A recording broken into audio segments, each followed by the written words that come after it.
મારું નામ અભિષેક ભારતી છે। હું ગુરદાસપુરના એક નાના ગામ ડેરા બાબા નાનકમાં મારી પત્ની સાથે રહું છું, જ્યાં મારી દીદી અને માતા પિતા પણ છે અને મારા પરિવારને મારી પત્ની કૃતિ પસંદ નથી। જો કે અમે પ્રેમ લગ્ન કર્યા હતા અને શરૂઆતમાં વિરોધ બાદ તેઓ માની ગયા હતા, પણ હવે પરિસ્થિતિ બગડતી જાય છે।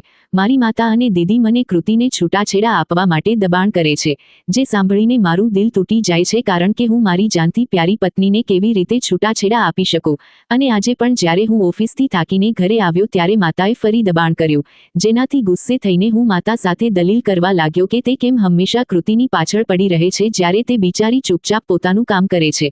પણ માતાએ ગુસ્સામાં કહ્યું કે કૃતિ આખો દિવસ પોતાના રૂમમાં પડી રહે છે અને કોઈ કામ કરતી નથી, અને ઘરના કામ કરવા માટે તેમની વૃદ્ધ હાડકાંમાં તાકાત નથી।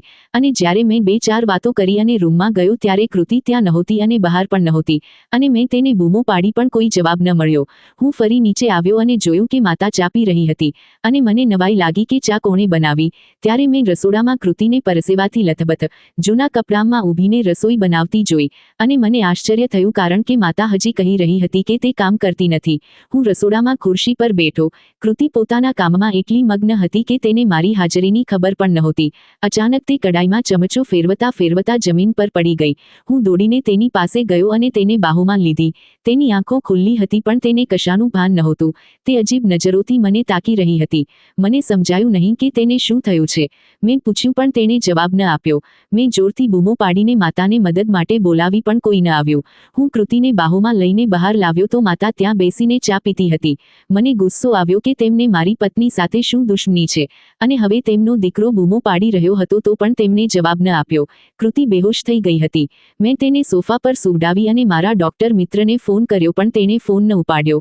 મારું માથું સૂન થઈ ગયું। મને સમજ નહોતી પડી કે શું કરું। કૃતિની તબિયત બગડી રહી હતી। મેં જલ્દીથી એમ્બ્યુલન્સને ફોન કર્યો। હવે મારી દીદી પણ માતાની સાથે બેઠી હતી, પણ તેમણે મદદ ન કરી। મેં માતાને અને દીદીને હોસ્પિટલ આવવા કહ્યું પણ તેમણે ના પાડી દીધી। 10 મિનિટમાં એમ્બ્યુલન્સ આવી। કૃતિને ઉપાડવામાં મુશ્કેલી થતી હતી। મેં હિંમત કરીને કૃતિને ઉઠાવી અને એમ્બ્યુલન્સમાં મૂકી દીધી અને હું પણ તેની સાથે બેસી ગયો। હોસ્પિટલ પહોંચતા ઘણો સમય લાગ્યો કારણ કે અમારા ગામમાં હોસ્પિટલ નહોતી। 1 કલાક પછી અમે શહેરની હોસ્પિટલમાં પહોંચ્યા। કૃતિ હજી હોશમાં નહોતી। મને ખૂબ દુઃખ થયું। કૃતિને તરત જ આઈસીયુમાં દાખલ કરવામાં આવી। હું આંખોમાં આંસુ સાથે તેની તબિયત સુધરે તે માટે પ્રાર્થના કરી રહ્યો હતો। 1 કલાક પછી ડોક્ટર બહાર આવ્યા અને કહ્યું કે તમારી પત્નીની તબિયત ખૂબ ખરાબ છે। તેને ટાઇફોઇડ છે અને લાગે છે કે કોઈ સારવાર નથી કરાવી। આ એક ઘાતક તાવ છે જેમાં સંપૂર્ણ બેડ રેસ્ટની જરૂર હોય છે, પણ લાગે છે કે તમારી પત્ની આખો દિવસ કામ કરતી રહી છે। ડોક્ટરની વાત સાંભળીને હું ચોંકી ગયો કારણ કે કૃતિએ મને તેની બીમારી વિશે કંઈ કહ્યું નહોતું, અને મારી પણ ભૂલ હતી કે મેં તેની ખરાબ તબિયતનો ખ્યાલ ન કર્યો। ડોક્ટરે કહ્યું કે કૃતિને 1 દિવસ હોસ્પિટલમાં રાખવી પડશે। મને હવે કૃતિની પાસે હોસ્પિટલમાં જ રોકાવું પડ્યું, પણ મારા રહેવાની કોઈ વ્યવસ્થા નહોતી। મેં ઘરે ફોન કર્યો। દીદીએ ફોન ઉપાડ્યો। મેં તેમને કૃતિની હાલત વિશે જણાવ્યું અને કહ્યું કે મારા માટે અને કૃતિ માટે પરેજીવાળું ભોજન લઈને હોસ્પિટલ આવે, કારણ કે મારે અહીં રોકાવું હતું, પણ તેમણે કોઈ જવાબ આપ્યા વિના ફોન કાપી નાખ્યો। મને ખૂબ ગુસ્સો આવ્યો કે હું હંમેશા દીદીના બધા કામ કરતો હતો તો આજે તે મારી મદદ કેમ નથી કરી રહી। આખી રાત હું ત્યાં બેન્ચ પર ઠંડીમાં ધ્રુજતો રહ્યો, પણ મારા ઘરેથી કોઈ ધાબળો કે ખાવાનું લઈને ન આવ્યું। તેઓ મારી પત્નીની નફરતમાં એટલા આગળ વધી ગયા હતા કે મને જ ભૂલી ગયા હતા। સવારે કૃતિની તબિયત થોડી સુધરી હતી। ડોક્ટરોએ કહ્યું કે હું તેને ઘરે લઈ જઈ શકું છું। કૃતિને હોશ પણ આવી ગયો હતો। હું ઝડપથી તેના રૂમમાં ગયો તો તેની હાલત જોઈને હું વિચલિત થઈ ગયો। આ તે કૃતિ નહોતી જેની સાથે મેં થોડા મહિના પહેલા લગ્ન કર્યા હતા, પણ આ તો ખૂબ જ નબળી અને નિસ્તેજ છોકરી હતી જે પથારી પર બીમારી સામે લડી રહી હતી। મારી આંખો સામે તે દૃશ્ય ઘૂમી ગયું જ્યારે અમારી લગ્ન નહોતા થયા। મેં કૃતિને પહેલીવાર મારા એક મિત્રના લગ્નમાં જોઈ હતી। તે મિત્રની પત્નીની સહેલી હતી। તે એક સુંદર અને સ્વસ્થ છોકરી હતી, પણ આજે જ્યારે મેં તેને જોઈ તો તેનો ચહેરો સંપૂર્ણપણે મુરઝાયેલો હતો। તે બિલકુલ તે કૃતિ નહોતી જેને મેં પહેલીવાર જોઈ હતી। તેની આંખોમાંથી આંસુ વહી રહ્યા હતા। હું તેની પાસે ગયો અને તેનો હાથ મારા હાથોમાં લઈને ચુંબન કર્યું। મારી પત્ની મને દુનિયામાં સૌથી પ્યારી હતી અને તે સમયે તે એવી પીડામાંથી પસાર થઈ રહી હતી જેનાથી હું અજાણ હતો। ડોક્ટરે મને જણાવ્યું કે તેનો તાવ ખૂબ વધી ગયો છે। આ કોઈ સામાન્ય તાવ નહોતો, પણ આનાથી કોઈ વ્યક્તિનો જીવ પણ જઈ શકે છે। મેં કૃતિને તેની તબિયત વિશે પૂછ્યું, પણ તેણે કોઈ જવાબ ન આપ્યો। તે ફક્ત રડી રહી હતી। મેં તેને કહ્યું, કૃતિ, મને જણાવ શું થયું હતું? જો તારી તબિયત ઠીક નહોતી તો તું કામ કેમ કરતી રહી? પણ તેમાં બોલવાની હિંમત નહોતી. તેના હોઠ સિવાય ગયા હોય તેવું લાગતું હતું. પછી જ્યારે હિંમત કરીને બોલી તો મને મારી સાંભળવાની શક્તિ પર જ વિશ્વાસ ન થયો. તેણે મને જણાવ્યું કે તેની તબિયત ઠીક નહોતી, પણ મારી માતાએ તેને રસોઈમાં ખાવાનું બનાવવા માટે મોકલી દીધી.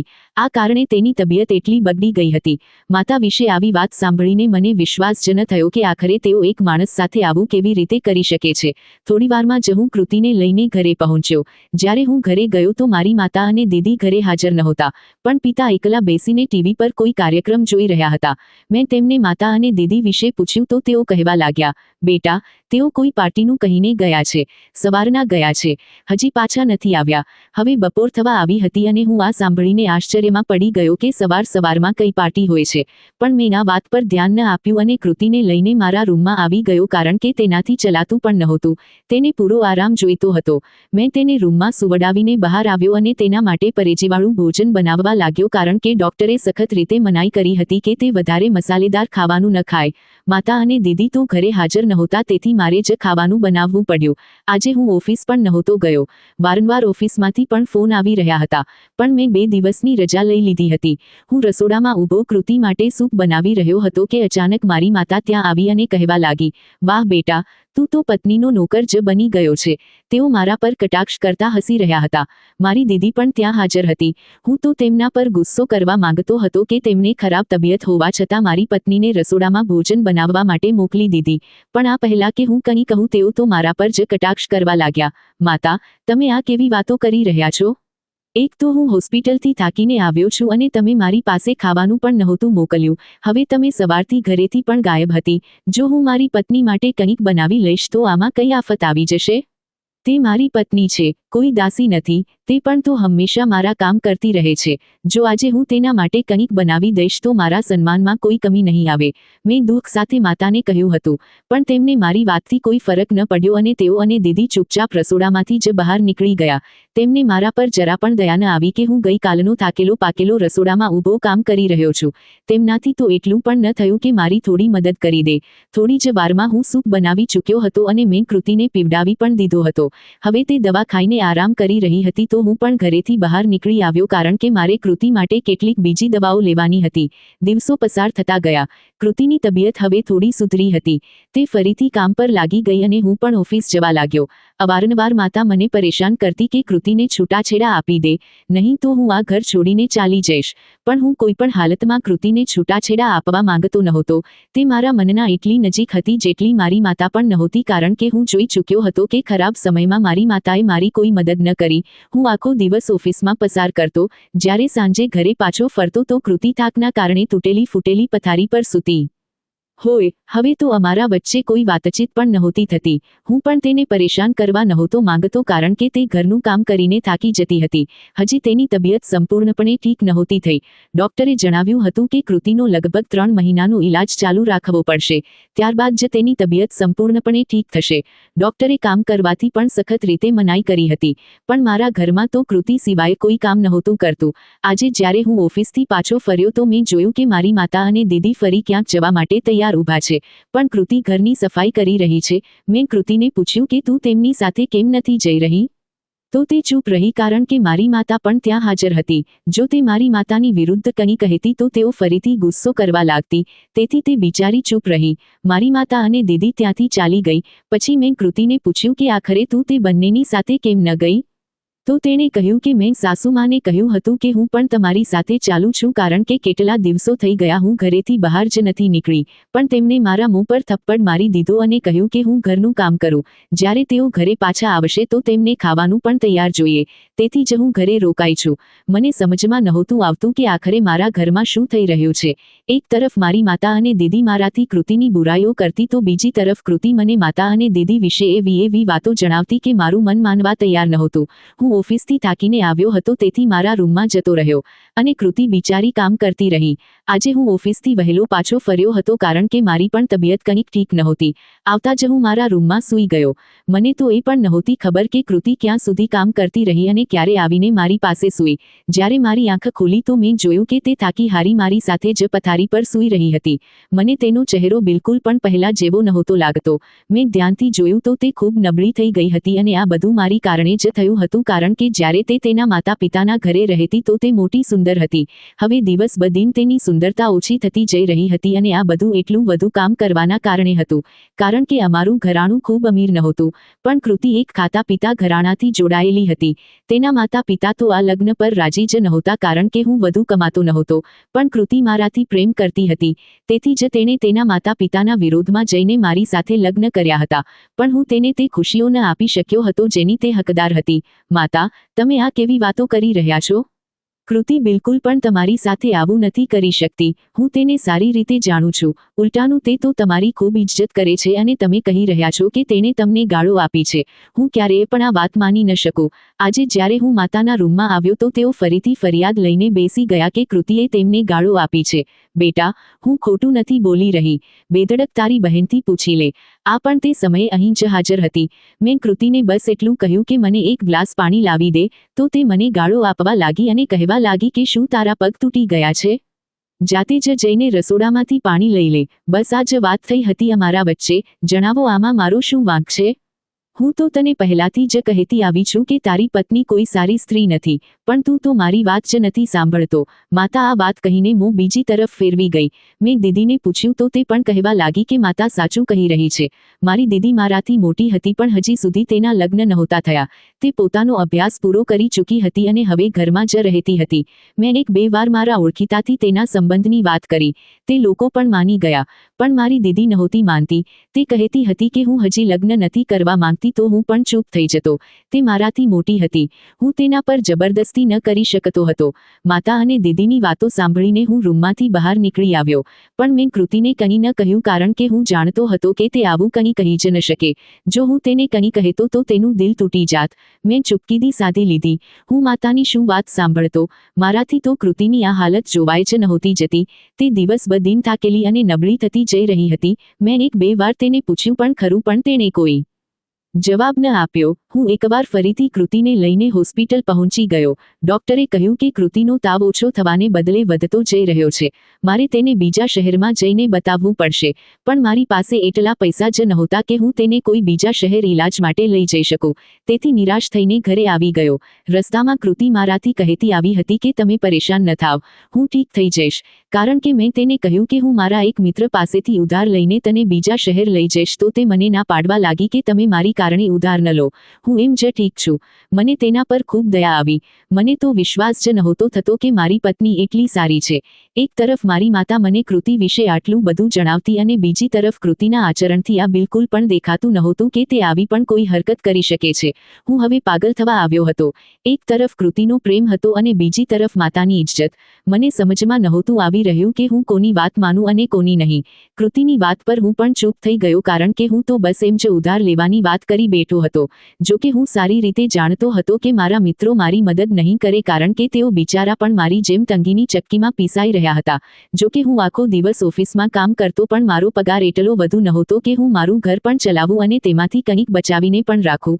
બધા પૈસા તો ઘરના ખર્ચામાં જ લાગી જતા હતા, તો હું મુશ્કેલ સમય માટે ક્યાંથી બચાવીને રાખતો? થોડીવારમાં જ અમે ઘરે પહોંચી ગયા. મારો પરિવાર બેસીને રાતનું ભોજન ખાઈ રહ્યો હતો. અમને જોઈને બાપુ કહેવા લાગ્યા કે આવો, તમે લોકો પણ ભોજન કરી લો. હું પણ બાપુની વાત પર કૃતિને લઈને ત્યાં પહોંચી ગયો. પણ હું હેરાન હતો કે મારી માતા અને દીદીએ કૃતિને તેની તબિયત વિશે નહોતું પૂછ્યું. મેં પણ તેમને કંઈ ન જણાવ્યું અને કૃતિ પણ ચૂપ બેઠી રહી. હું ઓફિસમાં બેસીને કામ કરી રહ્યો હતો કે મને મારી માતાનો કોલ આવ્યો. તે કહી રહી હતી કે, બેટા, મારી તબિયત ઠીક નથી, તારી બહેન પણ ઘરે નથી અને મેં કૃતિને કહ્યું કે મને ડોક્ટર પાસે લઈ ચાલ, તો તેણે મને 100 વાતો સંભળાવી અને મારું અપમાન કર્યું. બેટા, જો તારી પાસે સમય છે તો મને ડોક્ટર પાસે લઈ ચાલ, મારી તબિયત હવે ખૂબ બગડી રહી છે. માતાની વાત સાંભળીને તો હું આશ્ચર્યચકિત જ રહી ગયો કે આખરે કૃતિ મારી માતા સાથે આવું કેવી રીતે કરી શકે છે. મેં માતાને કહ્યું કે હું થોડી જ વારમાં ઘરે આવી રહ્યો છું અને તેમને ડોક્ટર પાસે લઈ જાઉં છું. મને કૃતિ પર ખૂબ ગુસ્સો આવ્યો હતો. મારી સામે તો તે મોટી સારી બનતી હતી, તો પછી આજે મારી માતા સાથે આ બધું કેમ કર્યું હતું? જો તે મારી માતાને લઈને ડોક્ટર પાસે ચાલી જાત તો શું થઈ જાત?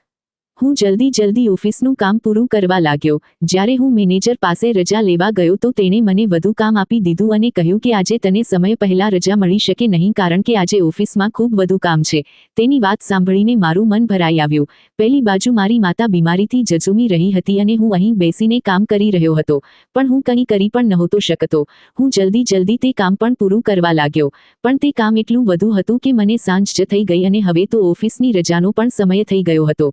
જ્યારે હું ઘરે પહોંચ્યો તો મારી માતા બિલકુલ ઠીક બેઠી હતી. મેં તેમને કહ્યું કે તમે તો કહ્યું હતું કે મારી તબિયત ઠીક નથી. તે કહેવા લાગી કે, બેટા, મને જરા ચક્કર આવી ગયા હતા, પણ હવે હું ઠીક છું. તો હું પણ ખુશ થઈ ગયો, પણ હું કૃતિને પૂછવા માંગતો હતો કે આખરે તેણે મારી માતા સાથે આ બધું કેમ કર્યું? હું રૂમમાં ગયો તો તે અલમારી ઠીક કરી રહી હતી. તને જરા શરમ નથી આવતી? મારી માતાને આમ બીમારીમાં છોડીને તું અહીં ઊભી છે. જો તું તેમને હોસ્પિટલ લઈ જાત તો તે આટલી પીડામાંથી ન પસાર થાત. શુક્ર છે કે હવે તો તેમની તબિયત પોતાની મેળે જ સંભાળી ચૂકી છે. હું આવતા જ તેના પર ચીસો પાડવા લાગ્યો હતો, પણ મારો આ રૂપ જોઈને તે ગભરાઈ ગઈ અને કહેવા લાગી કે, મને આ વિશે કંઈ ખબર નથી. સાસુમાએ મારાથી કંઈ નથી કહ્યું. હું તો આખો દિવસ ઘરનું કામ કરતી રહી અને તે પણ આરામથી બેસીને ટીવી જોતી રહી. તેમની તો તબિયત જ બગડી નહોતી. કૃતિની વાત સાંભળીને મારું મન કરતું કે હું આત્મહત્યા કરી લઉં કારણ કે એક તરફ માતા કહેતી કે કૃતિએ તેમને હોસ્પિટલ લઈ જવાથી મનાઈ કરી અને બીજી તરફ કૃતિ કહેતી કે માતાની તો તબિયત જ બગડી નહોતી. મેં જલ્દીથી ઓફિસનું બેગ ત્યાં જ પટકીને ઘરેથી બહાર નીકળી આવ્યો. હવે હું ઘરમાં ન રહી શકતો હતો. મારું ઘર તો કોઈ અખાડો બની ચૂક્યો હતો, જ્યાં દરેક સમયે ઝઘડા થતા રહેતા હતા. હું મારા મિત્રની દુકાન પર આવી ગયો. તે નાન ચણાની દુકાન પર કામ કરતો હતો. તેની સાથે બેસીને જ મેં ખાવાનું ખાધું કારણ કે ઘરમાં તો મારાથી કોઈએ ખાવાનું જ નહોતું પૂછ્યું અને મેં તેને મારી બધી પરેશાની પણ જણાવી. તે પણ હેરાન હતો કે આખરે સાચું શું છે, પણ તેણે મને કહ્યું કે હું મારા ઘર પર નજર રાખું અને જોઉં કે ભૂલ કોની છે અને જૂઠું કોણ બોલી રહ્યું છે. તેની વાત મારી પણ સમજમાં આવી ચૂકી હતી, પણ હું આ ન કરી શકતો હતો કારણ કે હું તો આખો દિવસ જ ઓફિસમાં રહેતો અને જ્યારે પાછો ફરીને આવતો તો દરેક કોઈ મારાથી ફરિયાદો કરવા લાગતા. પણ મેં પણ નક્કી કરી લીધું હતું કે હું હવે કોશિશ કરીશ અને મારા ઘર પર નજર રાખીશ, કારણ કે હવે મારાથી આ હાલત વધુ સહન નહોતી થતી. હું રાત મોડે સુધી મારા મિત્રની પાસે જ બેસી રહ્યો. મારું ઘરે જવાનું મન નહોતું થતું, પણ જવું તો પડ્યું. રાતના સવારે 11 વાગ્યા વાગી ગયા હતા. હું ઘરે આવ્યો તો બધે શાંતિ હતી. બધા સૂઈ ગયા હતા. હું પણ ચૂપચાપ આવીને સૂઈ ગયો. સવારે ઉઠ્યો તો કૃતિ પથારી પર નહોતી. તેણે મારા કપડાં ઇસ્ત્રી કરીને મૂકી દીધા હતા અને પોતે કદાચ નાસ્તો બનાવવા ગઈ હશે. આ જોઈને મને ફરી લાગ્યું કે કૃતિ સારી છોકરી છે અને તે મારી માતા સાથે આવું ન કરી શકે. તે મારું આટલું ધ્યાન રાખે છે તો તેમની સાથે કેવી રીતે કરી શકે? હું તૈયાર થઈને નાસ્તો કરવા નીચે પહોંચ્યો. કૃતિ નાસ્તો બનાવી ચૂકી હતી. બધા ચૂપચાપ બેસીને નાસ્તો કરી રહ્યા હતા. કોઈએ કોઈ વાત ન કરી. હું પણ નાસ્તો કરીને ઓફિસ માટે નીકળી ગયો. આખો દિવસ ખૂબ વ્યસ્તતામાં વીત્યો કારણ કે આજે પણ ઓફિસમાં ખૂબ કામ હતું. અમારી ઓફિસમાં એક નવી યોજના શરૂ થઈ હતી અને તેના જ કારણે બધા વ્યસ્ત હતા. આખો દિવસ હું ગધાઓની જેમ કામ કરતો રહ્યો અને જ્યારે ઘરે પાછો ફર્યો તો એક ઝઘડો ફરી મારી રાહ જોઈ રહ્યો હતો. દીદી અને કૃતિ એકબીજા સાથે દલીલ કરી રહ્યા હતા. ખબર નહોતી કઈ વાત પર આટલું લડી રહ્યા હતા. મને જોઈને દીદી કહેવા લાગી કે, ભાઈ, જો તમારી પત્ની મારા પર દોષ લગાવે છે કે મેં તેના રૂમમાંથી અત્તર ઉઠાવ્યું છે, પણ મેં તો તે અત્તર જોયું પણ નથી. આ કહેતા દીદી રડવા પણ લાગી હતી. મને કૃતિ પર ખૂબ ગુસ્સો આવ્યો કે આખરે તે મારી બહેન પર આવો દોષ કેવી રીતે લગાવી શકે. તે પણ તો અમારા ઘરની સભ્ય હતી, તો પોતાના ઘરમાં ચોરી કેમ કરશે? જ્યારે મેં કૃતિને આ વિશે પૂછ્યું તો તે કહેવા લાગી કે, મેં પોતે જોયું છે કે દીદી અમારા રૂમમાંથી અત્તર લઈને જઈ રહી હતી અને જ્યારે મેં તેમની પાસેથી પાછું માંગ્યું તો તે ફરી ગઈ. કૃતિની વાત સાંભળીને મારો શ્વાસ રૂંધાવા લાગ્યો. મારું મન થયું કે હું ફરી ઓફિસ પાછો જતો રહું. ત્યાં જ શાંતિ હતી. જ્યારે ઘરે આવતો તો મારું જીવવું મુશ્કેલ થઈ જતું. મેં કોઈને કંઈ ન કહ્યું અને ચૂપચાપ મારા રૂમમાં આવી ગયો. મેં ખાવાનું પણ ન ખાધું અને સૂઈ ગયો. બેટા, તારી પત્ની તારા ગયા પછી અમારી સાથે સારું નથી કરતી. તે તારા પિતાને પણ ગાળો આપે છે અને મારું પણ અપમાન કરે છે. હું તો કહું છું કે તું તેને છૂટાછેડા આપી દે. હું ફરી તારા લગ્ન કરાવીશ અને આ વખતે ચાંદ જેવી દુલ્હન લાવીશ તારા માટે. માતાની વાતો મારા માથા પરથી પસાર થઈ રહી હતી. કૃતિ આવું કેવી રીતે કરી શકે? તે મારા પિતાને ગાળો કેવી રીતે આપી શકે? મને કૃતિ પર ખૂબ ગુસ્સો આવ્યો. હું તરત મારા રૂમમાં ગયો અને કૃતિના ગાલ પર એક થપ્પડ મારી દીધો. તારી હિંમત કેવી રીતે થઈ મારા પિતાને ગાળો આપવાની અને મારી માતાનું અપમાન કરવાની? હવે મારી માતા મને કહી રહી છે કે હું તને છૂટાછેડા આપી દઉં. જો તે તારી આદત ન બદલી તો હું તેમની વાત માની લઈશ. આ કહીને હું રૂમમાંથી બહાર નીકળી આવ્યો. હું આંગણામાં બેઠો એ જ વિચારી રહ્યો હતો કે આખરે સાચું શું છે અને ખોટું શું. મેં મારા મિત્રને ફોન કર્યો અને તેને બધી વાત જણાવી તો મારા મિત્રએ મને સલાહ આપી કે હું મારા ઘરમાં કેમેરો લગાવી લઉં. આ રીતે ઓફિસમાં હોવા છતાં હું મારા ઘર પર નજર રાખી શકીશ. પણ મેં તેની વાત ન માની અને કહ્યું કે કોઈ પોતાના ઘરમાં પણ કેમેરા લગાવે છે. આ કોઈ સમજદારીની વાત નથી. મેં મારા મિત્રને ટાળી દીધો. તે કહેવા લાગ્યો, અભિષેક, હું તો બસ તને એક સલાહ જ આપી રહ્યો હતો. જો તને પસંદ ન હોય તો તારી મરજી. તેની વાત ખરેખર મને પસંદ નહોતી આવી. દિવસો એમ જ પસાર થતા રહ્યા. દરરોજ ઘરમાં કોઈને કોઈ તમાશો થતો. માતા અલગ મારાથી નારાજ હતી અને કૃતિ અલગ કહેતી કે હું તેની વાત નથી સાંભળતો અને કૃતિ કહેતી કે હું હવે તેને પ્રેમ નથી કરતો. હું તો ચક્કીના બે પડમાં પીસાઈ રહ્યો હતો. પણ હું જોઈ શકતો હતો કે મારી દીદી હવે ઘરના લોકોથી અલગ થલગ રહેવા લાગી છે. અવારનવાર તેના રૂમમાંથી અવાજો આવતા રહેતા. એવું લાગતું કે તે કોઈની સાથે ફોન પર વાત કરી રહી છે. એક બે વાર મેં તેને પૂછ્યું પણ તે કહેવા લાગી, ભાઈ, એવી કોઈ વાત નથી. તમને કોઈ ગેરસમજ થઈ છે. પણ મને કોઈ ગેરસમજ નહોતી થઈ. હું એટલો પણ મૂર્ખ નહોતો કે આ ન સમજી શકું કે તે હવે ઘરના લોકોથી દૂર ભાગે છે. અવારનવાર પોતાની સહેલીઓનું કહીને ઘરેથી નીકળી રહેતી હતી. પણ આ રહસ્ય પણ મારા પર ખુલી ન શક્યું. તે મારી મોટી બહેન હતી. તેના પર મારપીટ પણ ન કરી શકતો હતો. તેથી ચૂપકીદી સાધી લીધી. એકાદ વાર મેં માતાથી પણ આ વાતનો ઉલ્લેખ કર્યો તો તે પણ કહેવા લાગી, અભિષેક, આ ઝેર તારા મનમાં તારી પત્નીએ ભર્યું હશે. એવી કોઈ વાત નથી. તું તારી પત્નીની વાતોમાં આવીને તારી બહેન પર શંકા કરી રહ્યો છે. માતા તો ફરીથી કૃતિની વાત લઈને બેસી ગઈ હતી. જો કે કૃતિએ મારાથી આ વાતનો કોઈ ઉલ્લેખ નહોતો કર્યો. મેં માતાને પણ કહ્યું કે કૃતિ તો આ વિશે કંઈ નથી જાણતી. આ તો મેં પોતે જ અનુભવ્યું છે. પણ માતા પોતાની જીદ પર અડી રહી અને કહેતી રહી કે જરૂર જ તારી પત્નીએ તને ભડકાવ્યો છે. તેથી તું તારી બહેન વિરુદ્ધ થઈ રહ્યો છે. ઘણીવાર સુધી હું માતા સાથે દલીલ કરતો રહ્યો. પછી તેમના રૂમમાંથી બહાર નીકળી આવ્યો કારણ કે ખરેખર કૃતિ આ વિશે કંઈ નહોતી જાણતી. જો જાણતી પણ હતી તો તેણે મારાથી તો કોઈ ઉલ્લેખ જ નહોતો કર્યો. આજે પણ મારી માતાએ મારાથી કહ્યું હતું કે હું કૃતિને છૂટાછેડા આપી દઉં. પણ મેં તેમની એક ન સાંભળી. હું કૃતિને છૂટાછેડા આપવા વિશે વિચારી પણ નહોતો શકતો. તે જેવી પણ હતી મારી પત્ની હતી. અને હજી સુધી તો હું તેની વિરુદ્ધ કોઈ પુરાવો પણ મેળવી નહોતો શક્યો જેનાથી આ સાબિત થાય કે તે મારા માતા પિતા સાથે ખોટું વર્તન કરે છે.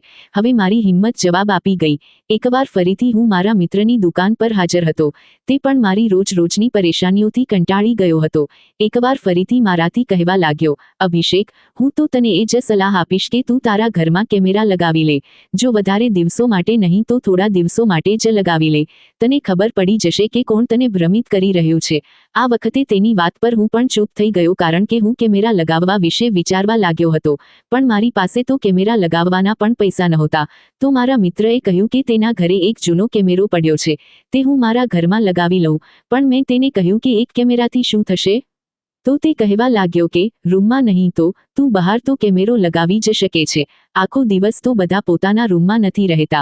મેં તેની વાત માની લીધી કારણ કે તે સાચું જ કહી રહ્યો હતો કારણ કે આખો દિવસ તો કોઈ પણ રૂમમાં નહોતું રહેતું પણ અમારા ઘરમાં તો માત્ર સૂવા માટે જ બધા રૂમમાં જતા હતા. આ ઉપરાંત તો બધા બેઠકમાં બેસીને ટીવી જોતા હતા. અમારા રૂમોની સામે એક નાનકડું ટીવી બેઠક બનેલું હતું અને તેની સાથે જ રસોડું હતું. મેં વિચાર્યું કે હું ત્યાં જ કેમેરો લગાવી દઈશ. પણ હું કોઈને પણ આ કેમેરા વિશે જણાવવા નહોતો માંગતો. હું ઈચ્છતો હતો કે જે પણ હું જોઉં તે બિલકુલ સાચું હોય. જો કોઈને પણ આ કેમેરા વિશે ખબર પડી ગઈ તો દરેક કોઈ સારું બનવાની કોશિશ કરશે. મને તે સમયની રાહ હતી જ્યારે ઘર પર કોઈ ન હોય અને હું કેમેરો લગાવી શકું. તે દિવસ પણ જલ્દી આવી ગયો કારણ કે તે દિવસે કૃતિ તેના પિયર ગઈ હતી. દીદી અને માતા પણ બજાર ગયા હતા. મારા પિતા તો મોટે ભાગે પોતાના રૂમમાં જ રહેતા હતા. તે દિવસે પણ તેઓ રૂમમાં સૂઈ રહ્યા હતા. તો મેં અવસર જોઈને કેમેરો ટીવી લાઉન્જના બિલકુલ સામે લગાવી દીધો. તે એવી જગ્યા પર લાગ્યો હતો કે આખું ટીવી લાઉન્જ જ કેમેરામાં દેખાઈ રહ્યું હતું. હવે મને પ્રતીક્ષા હતી કે ક્યારે સત્ય મારી આંખો સામે આવે અને હું નિર્ણય કરી શકું કે મારે શું કરવાનું છે. હવે કેમેરો લગાવ્યાને લગભગ 3 દિવસ થઈ ચૂક્યા હતા. હું દરરોજ રાત્રે જ કેમેરાની રેકોર્ડિંગ જોતો, પણ મને તેમાં એવું કંઈ નજર ન આવ્યું જેનાથી ખબર પડી શકે કે આખરે ભૂલ કોની છે.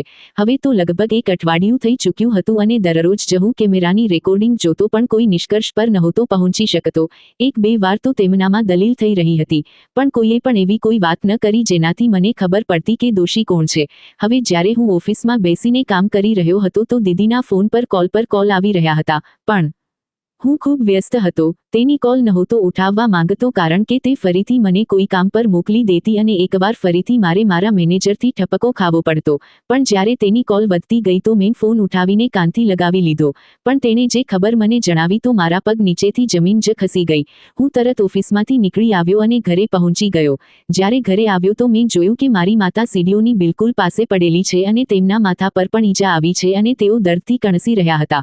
પણ જ્યારે દીદીએ મને જણાવ્યું કે કૃતિએ માતાને સીડીઓ પરથી ધક્કો માર્યો છે તો મારો ક્રોધ આસમાનની ઊંચાઈઓને સ્પર્શવા લાગ્યો. મને તો વિશ્વાસ જ નહોતો થઈ રહ્યો કે કૃતિ મારી માતા સાથે આવું કરી શકે છે. મારી માતા હોશમાં હતી પણ દર્દથી ચીસો પાડી રહી હતી. જ્યારે મેં તેમને પૂછ્યું કે તમારી સાથે આ બધું કોણે કર્યું છે, તો તેમણે કંઈ ન બોલ્યું, બસ એક આંગળીથી કૃતિ તરફ સંકેત કરી દીધો. આનાથી એ જ સ્પષ્ટ થઈ રહ્યું હતું કે આ બધું કૃતિએ કર્યું છે. હવે આ સિદ્ધ થઈ ચૂક્યું હતું કે કૃતિ જ અસલી દોષી છે. મારી માતા મારાથી કહી રહી હતી કે હું કૃતિને છૂટાછેડા આપી દઉં. મને કંઈ સમજમાં નહોતું આવી રહ્યું. હું હમણાં તેને કેવી રીતે છૂટાછેડા આપી શકતો હતો. મેં માતાને પણ એ જ કહ્યું કે છૂટાછેડાના કાગળ બનાવીશ અને પછી તેને છૂટાછેડા આપી દઈશ. પણ મારી માતાએ કહ્યું કે બેટા, મેં પહેલાથી જ આ બધી વ્યવસ્થા કરી રાખી છે, કારણ કે હું તો ક્યારથી તને કહી રહી છું કે આ છોકરી ઠીક નથી. આ તને દગો આપી રહી છે, પણ તું મારી વાત નહોતો માનતો. મેં છૂટાછેડાના કાગળ પહેલાથી જ તૈયાર કરાવી રાખ્યા હતા. તેઓ દર્દથી કણસી પણ રહ્યા હતા અને કહી પણ રહ્યા હતા. આ સાંભળીને દીદી જલ્દીથી માતાના રૂમની અંદર ગઈ અને છૂટાછેડાના કાગળ લઈને આવી ગઈ. મારું માથું ફાટી રહ્યું હતું. મને કંઈ સમજમાં નહોતું આવી રહ્યું કે શું કરું, પણ બધું મારી આંખો સામે હતું. તેમણે મારા પર જોર નાખ્યું કે હું છૂટાછેડા આપી દઉં, પણ કૃતિ રડતા રડતા કહી રહી હતી કે મેં કંઈ નથી કર્યું, મને છૂટાછેડા ન આપો. તે મારાથી કહી રહી હતી કે મેં માતાને ધક્કો નથી માર્યો. આ લોકો ખોટું બોલી રહ્યા છે, પણ મેં તેની કોઈ વાત ન સાંભળી. તે સમયે તો મારા મગજ પર ગુસ્સો સવાર હતો. મેં પણ સામે પડેલા કાગળો પર હસ્તાક્ષર કરી દીધા અને ત્યાંથી ઉઠીને મારા રૂમ તરફ ચાલી દીધો. જ્યારે હું રૂમ તરફ જઈ રહ્યો હતો તો મેં જોયું કે દીદી કૃતિને ધક્કો મારીને ઘરની બહાર કાઢી રહી છે. પણ તે ઘરની બહાર નહોતી નીકળી રહી અને કહી રહી હતી કે મારો કોઈ દોષ નથી. પણ મને તે સમયે તેના પર ખૂબ ગુસ્સો આવી રહ્યો હતો કે કઈ રીતે દેખાડો કરીને કહી રહી છે કે મેં કંઈ નથી કર્યું. આજે બધું સત્ય સામે આવી ગયું હતું. અસલી દોષી કૃતિ જ હતી જેણે મારા ઘરના લોકોને પરેશાન કરી રાખ્યા હતા. પછી તે રાતના અંધારામાં જ ઘરની બહાર નીકળી ગઈ અને હું મારા રૂમમાં આવીને સૂઈ ગયો. મને તો એ વિચાર પણ ન આવ્યો કે મેં ઘરમાં કેમેરો લગાવી રાખ્યો છે અને મારે તેને જોવો જોઈએ કે અસલી સત્ય શું છે. કારણ કે જ્યારે મેં મારી માતાની સ્થિતિ જોઈ તો મારાથી સહન ન થયું અને મેં કૃતિને છૂટાછેડા આપી જ દીધા કારણ કે હું મારી માતાની આંખોમાં આંસુ ન જોઈ શકતો હતો. તેણે મારી માતા સાથે આટલું ખરાબ કર્યું હતું તો હું કેવી રીતે તેની સાથે આગળનું જીવન વિતાવી શકતો હતો. હજી પણ મને આ વિચાર ન આવ્યો હતો કે હું કેમેરાની રેકોર્ડિંગ તપાસ કરું અને પછી હું સૂઈ ગયો. મારી આંખ મારી બહેનની ચીસની કારણે ખુલી. તે સવારનો સમય હતો અને દીદીના રૂમમાંથી સતત ચીસો પાડવાના અવાજો આવી રહ્યા હતા. હું દોડતો તેમના રૂમમાં ગયો તો તે જમીન પર બેસીને ધ્રુસકે ધ્રુસકે રડી રહી હતી. મેં તેમને પૂછ્યું કે દીદી, શું થયું છે? તો તે કહેવા લાગી કે ભાઈ, રાકેશે મને છૂટાછેડા આપી દીધા. મારી તો સમજમાં આ નહોતું આવી રહ્યું કે આ કયા રાકેશની વાત કરી રહી છે અને તેમના લગ્ન ક્યારે થયા. મારી માતા પણ હવે ત્યાં આવી ચૂકી હતી. તે પણ મારી બહેનને પૂછવા લાગી હતી કે આખરે શું થયું. પણ તે કંઈ પણ નહોતી જણાવી રહી. બસ એ જ કહી રહી હતી કે મારી જિંદગી બરબાદ થઈ ગઈ. રાકેશે મને છૂટાછેડા આપી દીધા. હવે હું ક્યાં જઈશ? અમે તેને પૂછતા રહ્યા કે તે કયા રાકેશની વાત કરી રહી છે. તેણે તો આજ સુધી કોઈ રાકેશનો ઉલ્લેખ નથી કર્યો હતો. તો પછી તેણે લગ્ન ક્યારે કર્યા હતા? તે હિચકીઓ સાથે રડી રહી હતી. પછી તેણે જણાવ્યું કે તે ક્યારથી પોતાના એક કોલેજના મિત્ર સાથે સંપર્કમાં હતી. તે ખૂબ જ ગરીબ હતો. તેઓ એકબીજાને પસંદ કરતા હતા અને લગ્ન પણ કરવા માંગતા હતા, પણ દીદીએ તેથી અમને નહોતું જણાવ્યું કારણ કે તે સમજી રહી હતી કે અમે આટલા ગરીબ છોકરા સાથે તેના લગ્ન ક્યારેય નહીં કરાવીએ કારણ કે તેનો બાપ લોકોના ઘરોમાં નોકરી કરતો હતો અને હવે સવારે સવારે જ રાકેશે દીદીને છૂટાછેડાના કાગળ મોકલાવી દીધા હતા. મેં દીદીને કહ્યું કે મને રાકેશની તસવીર બતાવે તો તે જલ્દીથી પોતાનો મોબાઈલ લઈ આવી. જ્યારે મેં રાકેશની તસવીર જોઈ તો મારા હોશ ઉડી ગયા. તે તો મારો સાળો હતો, એટલે કે કૃતિનો મોટો ભાઈ, પણ આજ સુધી તે અમારા ઘરે નહોતો આવ્યો હતો. તેથી જ દીદી તેને નહોતી જાણતી, કારણ કે રાકેશ મોટેભાગે બહારના દેશમાં જ રહેતો હતો. થોડા સમય પહેલા જ તે ભારત આવ્યો હતો. કદાચ ત્યારે જ દીદીએ તેની સાથે લગ્ન કર્યા હતા. દીદીએ પણ એ જ કહ્યું કે તે પોતાનો અભ્યાસ પૂરો કરીને બીજા શહેર નોકરી માટે ચાલ્યો ગયો હતો. પણ મને આ સાંભળીને હેરાની થઈ હતી કે રાકેશ તો પોતાનો ખૂબ મોટો કારોબાર ચલાવતો હતો. થોડા સમય પહેલા જ તેણે પોતાનો કારોબાર અહીં ભારતમાં જમાવી લીધો હતો, તો પછી તે આટલો ગરીબ કેવી રીતે હોઈ શકે? અચાનક મારા મનમાં વિચાર આવ્યો કે હું કેમેરાની રેકોર્ડિંગ જોઉં. હું દોડતો મારા રૂમમાં ગયો તો જે મેં જોયું તે મારા મરી જવા માટે પૂરતું હતું. મેં જોયું કે માતા સીડીઓ ઉતરીને જઈ રહી છે. કૃતિ પોતાના રૂમમાંથી નીકળે છે અને નીચેની તરફ આવવા લાગે છે. અચાનક દીદી પણ પોતાના રૂમમાંથી નીકળે છે અને તે બંનેની પાછળ પાછળ ચાલવા લાગે છે. પણ તે બંને આ નહોતી જાણતી કે દીદી તેમની પાછળ છે. જ્યારે તેઓ સીડીઓની બિલકુલ વચ્ચે પહોંચે છે તો દીદીએ કૃતિને ધક્કો મારી દીધો. તે ધડામથી સામે ચાલતી મારી માતા પર પડી. તેના પડવાના કારણે તો માતા પણ નીચે પડી ગઈ અને તેમનું માથું ફૂટી ગયું. પણ કૃતિને કંઈ નહોતું થયું. કદાચ તેથી કે તે એક સીડી પરથી જ પડી હતી. પણ માતા તો લગભગ 6-7 સીડીઓ પરથી જ નીચે પડી ગઈ હતી. ત્યારબાદ દીદી દોડતી માતા તરફ આવી અને કહેવા લાગી કે ભાભીએ તમને ધક્કો માર્યો છે. પણ મારી માતા આ બધું નહોતી સાંભળી રહી. તે તો દર્દથી કણસી રહી હતી અને કૃતિને ગાળો આપવા લાગી. કૃતિએ કહ્યું કે મેં જાણી જોઈને કંઈ નથી કર્યું.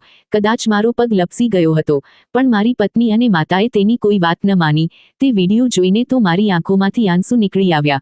મારી માસૂમ પત્ની તો આ પણ ન સમજી શકી કે દીદીએ તેને ધક્કો માર્યો છે. બધી સચ્ચાઈ ખુલીને સામે આવી ચૂકી હતી. મારી પત્નીનો કોઈ વાંક નહોતો, પણ અસલી ગુનેગાર તો મારી દીદી હતી. અને ત્યારબાદ મારી માતા જે દર સમયે જ મારાથી કહેતી રહેતી હતી કે હું મારી પત્નીને છૂટાછેડા આપી દઉં. હું મારો લેપટોપ ઉઠાવીને દીદીના રૂમમાં જ પહોંચી ગયો. મેં જોયું કે માતા તેમને દિલાસો આપી રહી છે, પણ તે છતાં રડી રહી છે. મેં જઈને તે રેકોર્ડિંગ ચલાવીને તેમની સામે મૂકી દીધી. તે જોઈને તો દીદીને પરસેવા છૂટવા લાગ્યા. માતા પણ આ જોઈ ચૂકી હતી કે દીદીએ જ કૃતિને ધક્કો માર્યો, જેના કારણે તે માતા પર પડી અને માતા સીડીઓ પરથી પડી ગઈ. આ બધામાં કૃતિની કોઈ ભૂલ નહોતી. દીદી મારાથી માફી માંગવા લાગી અને કહેવા લાગી કે મને કૃતિ પસંદ નહોતી. તેથી હું ઈચ્છતી હતી કે તમે તેને છૂટાછેડા આપી દો. તે દિવસે મેં જિંદગીમાં પહેલીવાર મારી બહેન પર હાથ ઉઠાવ્યો. તે જે પહેલાથી જ રડી રહી હતી, હવે વધુ જોરથી રડવા લાગી અને કહેવા લાગી કે મારી તો જિંદગી જ લૂંટાઈ ગઈ. મેં પણ તેમને કહી દીધું કે જે બીજાઓ સાથે ખરાબ કરે છે તેમની પોતાની સાથે પણ એ જ થાય છે.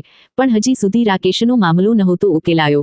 હું ઘરેથી બહાર નીકળી આવ્યો અને રાકેશ વિશે ખબર કરવા લાગ્યો તો ખબર પડી કે રાકેશ ખરેખર મારી દીદી સાથે કોલેજમાં ભણતો હતો. પણ તેણે દીદીથી આ ખોટું બોલ્યો હતો કે તે ગરીબ છે કારણ કે તે મારી દીદીની વફાદારી જોવા માંગતો હતો કે મારી દીદી ગરીબીના કારણે તેને છોડી તો નથી દેતી.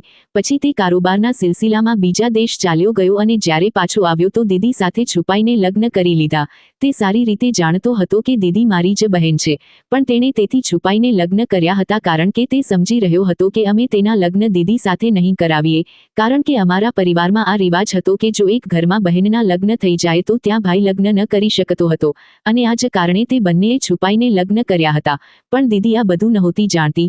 તે તો સમજી રહી હતી કે તે પોતાની ગરીબીના કારણે જ છુપાઈને લગ્ન કરી રહ્યો છે. અને હવે જ્યારે મેં તેની બહેનને છૂટાછેડા આપ્યા તો તેથી જ તેણે દીદીને પણ છૂટાછેડાના કાગળ મોકલાવી દીધા. આ બધું મને તેના એક મિત્રથી ખબર પડી હતી. તે મિત્ર કોઈ જમાનામાં મારો પણ ઓળખીતો હતો, તેથી તેણે મને બધી વાત જણાવી દીધી. હવે મને પોતા પર ગુસ્સો આવી રહ્યો હતો કે મેં મારી પત્નીને છૂટાછેડા કેમ આપ્યા અને તે પણ બહેન અને માતાના ધોખામાં આવીને. પણ આજે બધી સચ્ચાઈ સામે આવી ચૂકી હતી. અસલી દોષી તો તે બંને જ હતી. મેં પછી કૃતિથી સંપર્ક કરવાની કોશિશ કરી, પણ તેણે મારાથી કોઈ સંબંધ ન રાખ્યો. આજ સુધી હું એકલો જીવન જીવી રહ્યો છું અને તે સમયને કોસી રહ્યો છું જ્યારે મેં મારી માતા અને બહેનના કહેવા પર મારી પત્નીને છૂટાછેડા આપ્યા હતા. તે દિવસ દિવસ પછી મેં મારી બહેન અને માતાથી વાત પણ નથી કરી. તેમની ઇજ્જત મારા દિલમાંથી હવે ખતમ થઈ ચૂકી છે.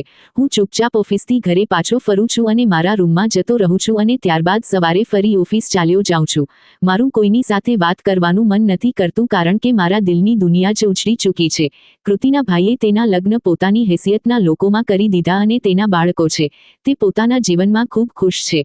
પણ હું આજ સુધી એકલો જીવન જીવી રહ્યો છું અને આ બધું મારી પોતાની ભૂલના કારણે થયું છે. જો હું મારી માતા અને બહેનની વાતોમાં ન આવતો તો આજે હું પણ કૃતિ સાથે હસી ખુશી જીવન વિતાવી રહ્યો હોત. પણ હવે પસ્તાવાથી કંઈ હાંસલ થવાનું નહોતું કારણ કે એકવાર જે સમય વીતી જાય છે તે ફરી હાથ નથી આવતો.